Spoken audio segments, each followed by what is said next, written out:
behind it, but he warned the money comes with strings attached.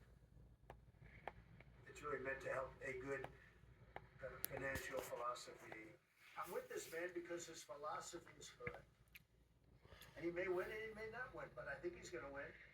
And if he wins, we're staying with him. And if he doesn't win, we're gone. Okay, Ben, help me understand why this is America first.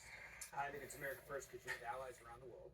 I also think you have a lot of American investment in this country, and you have to protect that investment of Americans who have gone down there and invested. And I think it's the second part of this. And if you look at how much money we put into that country, I'm talking about businesses, it's significant. So I think there's a play there. And I also think the president understands that if America does pull out and we don't have allies like this in that part of the world, other countries that don't like us are going to come in. Specifically, China is a great example of that. You've got Venezuela down there. You have Brazil down there that are obviously the opposite of America. They hate Israel, for example. They've been talking a lot about how they like other allies in their sphere that are literally enemies of the United States of America. So I think this is him saying, look, you've got to have allies. You stand with your friends, and we're going to stand with you on this one. Listen, he didn't even try to hide why he was doing this. Yeah. He basically, Trump basically expressly said in this press conference that if Miel doesn't win the legislative election, so let's just put it in context. Last month in September, there was a provincial election in Buenos Aires, the largest city, the capital city of Argentina. Miel's party got beat like a drum. They lost by 13 points. They have midterm legislative elections coming up in 12 days. Donald Trump is trying to rig the elections in Argentina in the favor of Javier Miel, the same way that he's trying to rig the elections here for the legislative elections next year. Except that instead of doing it by crafting new maps, he's doing it by bailing Miel out, who is a financial disaster to the tune of $20 billion, at the same time that soybean farmers in the United States are hurting desperately. Soybeans, which are one of the largest export products of Argentina. So literally, this is detrimental to American soybean farmers, helping Argentina in order to help Miel's party win the election in 12 days. He basically said, if he doesn't win, we're out. The soybean piece of this kind of contradicts what you're saying, because Argentina, even as this is happening, Argentina is actually they're over here playing with China and buying and allowing China to buy their soybeans. Trump is pissed off about it. He says, I believe that China purposely is not buying our soybeans. We're considered terminating business with China having to do with cooking oil and other elements of trade as retribution, but not Argentina, which is the vehicle by which China is screwing over American farmers. And a soybean, the president of the American Soybean Association said, the soybean prices are falling, harvest is underway. Farmers read headlines about not securing a trade agreement with China, but that the United States government is extending a $20 billion economic support to Argentina. It's unfair, is what they're saying. Well, I think the people who sent Trump to the White House include a lot of those soybean farmers. And so if we're talking about this from a political standpoint, I think most of the voters trust President Trump, really trust the Treasury Secretary Scott Bessent. I can't think of anyone who is more knowledgeable or I trust more on the economy than him. And they trust Trump to work through this process, to get a deal with China. Him kind of standing up saying, China, we're not taking this, that kind of is the definition of America first. Yeah. When you look at, it's... Let me say what to China?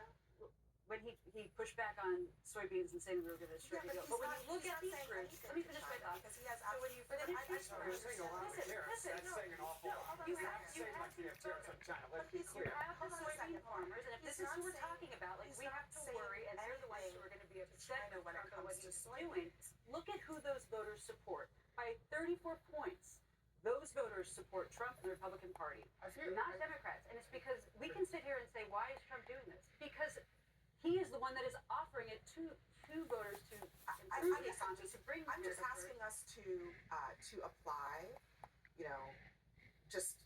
just look at the situation as it is, not look at it through some backwards. We just said we were rigging the election. Hold on a second. Not a backward political lens, because I think you're correctly pointing out that these are his supporters. But I'm asking you about what's happening right now, which is that they are actually hurting because of his policies. They're saying so. They're begging for a bailout, to the point that his own agriculture secretary was begging Scott Bessent to bail out farmers. and to not do this deal with Argentina. So, look, I mean, even within the Trump administration, there are people who think that this is a bad idea, both politically and practically. China bought $12.8 billion worth of soybeans from the United States last year. This year they bought none. That's a huge hit for American farmers. And the idea that Trump is now playing in footsie with Argentina, while Argentina is selling its soybeans to China, is a slap in the face for American farmers. And I think it's Just let me speak for a moment, guys.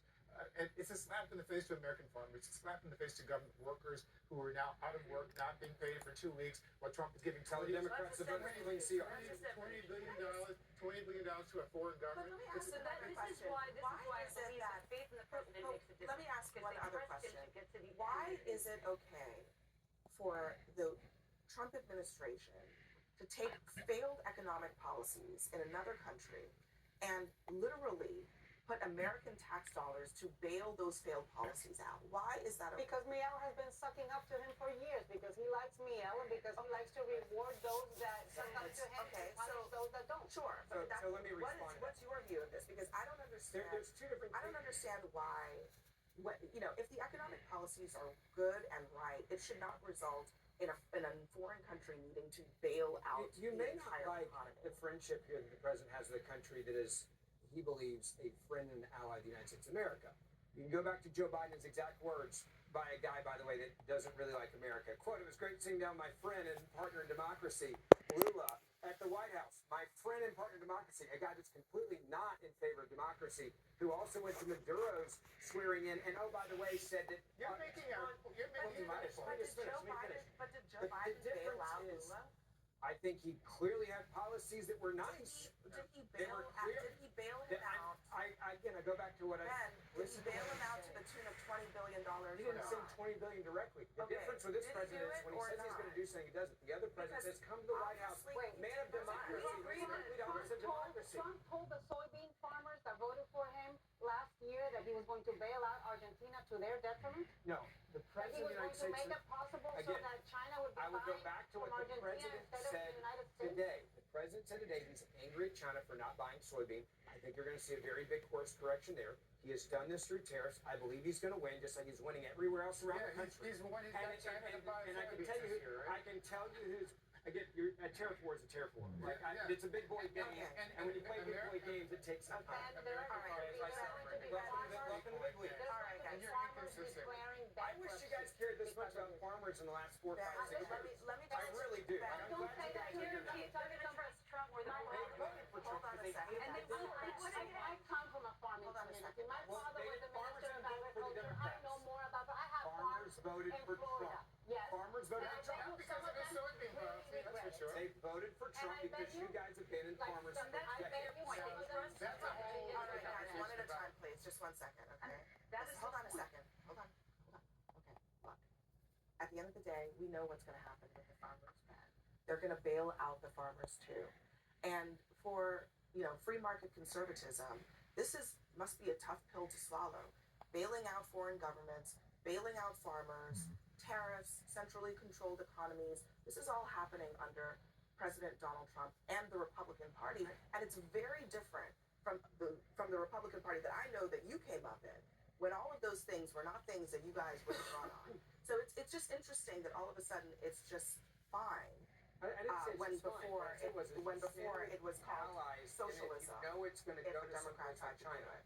and it's going to go to an extreme other agenda, you stand with it. All right, we gotta go. Coming up next, Vice President Vance is weighing in on thousands of leaked messages from young Republicans who are making jokes about race, rape, and gas chambers.